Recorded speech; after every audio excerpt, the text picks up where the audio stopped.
What's up, guys? Cameron, you want to talk to you about Action Comics number 3, 1003. I love this issue. This was really good, and the first two from Bendis were okay. Honestly, the artwork isn't spectacular, but this story was super simple, very plain, and you really get some fun moments with the characters, especially Clark. So, you've got this girl, she's obviously up to something suspicious, and she goes and she buys what? Kryptonite!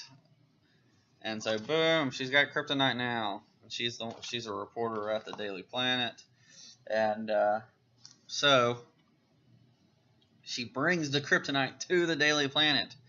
And then suddenly, Clark Kent is falling down, passing out, and everybody's wondering about him. But he sees the kryptonite, and because he looks through her purse, and I'm like, maybe she should have figured out, because she doesn't in this issue.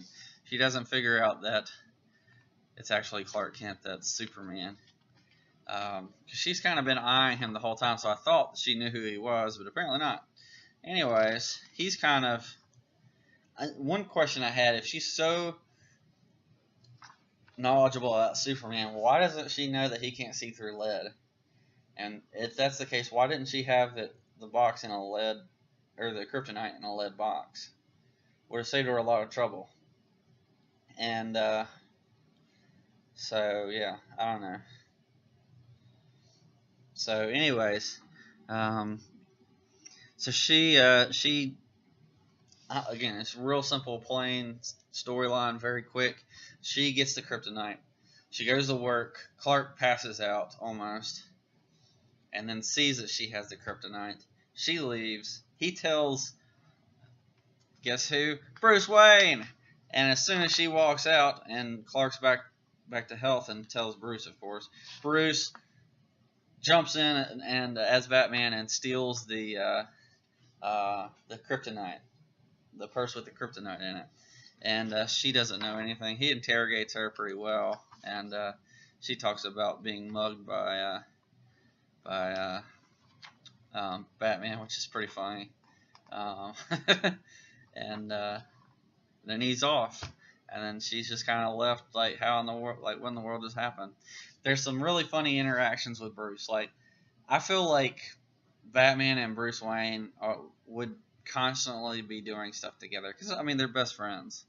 As much as Bruce didn't always want to admit it, they're best friends and they need each other. So, one thing I love about Action Comics, or I should say Bendis' run, is that he really has a lot of Batman and Superman bro time so far.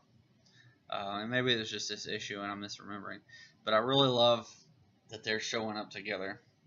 I know that Tom King did a little bit with the dating thing, which was good. I really enjoyed those, even though I hated Catwoman dating Bruce Wayne. But I was, but I love the bro ship that they've got here. So they show Superman shows up, and the Batman's in his Batjet, and so Batman's like, "Oh, it's for a story," and Superman says, "Of course it is." And he's like, "What'd you do with it?" He's like, "I'm having it remade into a friendship necklace. It'll be safe." I died laughing. It's such a Batman thing to say. I'm making that into a friendship bracelet, a friendship necklace. What do you think I'm doing with it?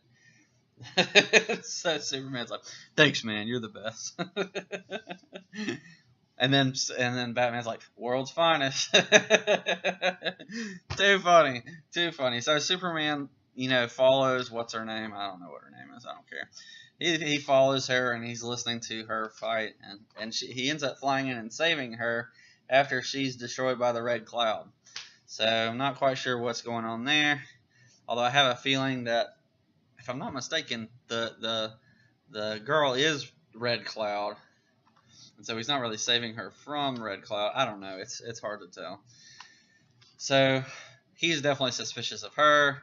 She's suspicious of him, or trying to pretend like she's not suspicious. So, and then suddenly we show up at the very end with Lois at a hotel writing, and then Lex Luthor shows up. I'm just like, I really hate this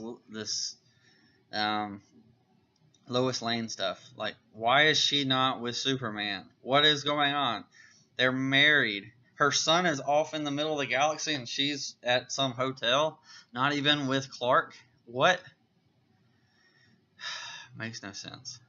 Makes absolutely no sense. So everything else about this issue, I loved. I love the characters. I love the bromance with Batman and Soup. I do not like this. Whatever's going on with Lois Lane, I hate it.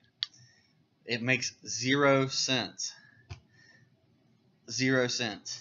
So somehow Lois Lane goes off in a spaceship with her father-in-law and her son. And then somehow, we don't know how, somehow, mysteriously, magically, she's back on Earth. John is off in space, maybe, with her suspicious, creepy father-in-law, or father-in-law, and his grandfather, and